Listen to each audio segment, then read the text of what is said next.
আসসালামু আলাইকুম গাইস, সবাই কেমন আছেন? আলহামদুলিল্লাহ আমি অনেক ভালো আছি। আজকে বাসায় বিকেলে কি খেলাম একটু শেয়ার করছি আপনাদের সাথে। বাসায় আজকে বিকেলে মুড়ি মাখা হয়েছিল। মুড়ি মাখার জন্য প্রয়োজনীয় বেগুনি, বুট, আলুর চপ, পেঁয়াজু অর্থাৎ যা লাগে তা নিয়েছিলাম এবং ২ টো রুটি নিয়েছিলাম চা দিয়ে খাওয়ার জন্য। এগুলো কিনে একটা ফলের দোকানে গিয়েছিলাম। অল্প করে কিছু ফল কিনেছি। তো বাসায় যখন ভিডিওগুলো করছিলাম, পাশে আমার মেয়ে দাঁড়িয়ে ছিল। ক্যামেরাটা ওর দিকে ঘোরাতেই ও খুব লজ্জা পেয়েছিল। তো এখানটাতে মুড়ি মাখার জন্য প্রয়োজনীয় টমেটো কুচি, পেঁয়াজ, কাঁচামরিচ, ধনিয়া পাতা এগুলো কাটা হচ্ছে। মুড়ি মাখার সবচাইতে প্রয়োজনীয় ইনগ্রেডিয়েন্টস হচ্ছে এগুলো।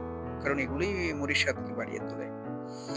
এগুলো কাটাকাটির মাঝখানে কিছু প্রয়োজনীয় কথা হচ্ছে ফ্যামিলিকে টাইম দেওয়া এবং সবাই একসাথে বসে খাবার খাওয়ার আনন্দটাই অন্য রকমের।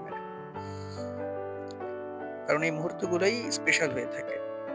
তো কাটা সেই কাঁচামরিচ, ধনিয়া পাতা, পেঁয়াজ ভালোভাবে সরিষার তেল দিয়ে মাখিয়ে নিয়ে আসা বুট, পেঁয়াজু, বেগুনি এগুলো ভালোভাবে মাখানো হবে।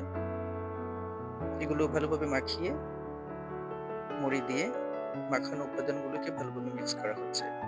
তো এই ছিল আমাদের ফাইনালি মুড়ির লুকটা। দেখতে যেমন দারুণ ছিল, খেতেও খুব মজা হয়েছিল। আমি বিশেষ করে কাঁচামরিচটা বেশি দিয়েছিলাম। কারণ আমার কাঁচামরিচের ঝালটা বেশি ভালো লাগে। তো ফাইনালি আমরা সবাই একসাথে খেতে বসে পড়েছি।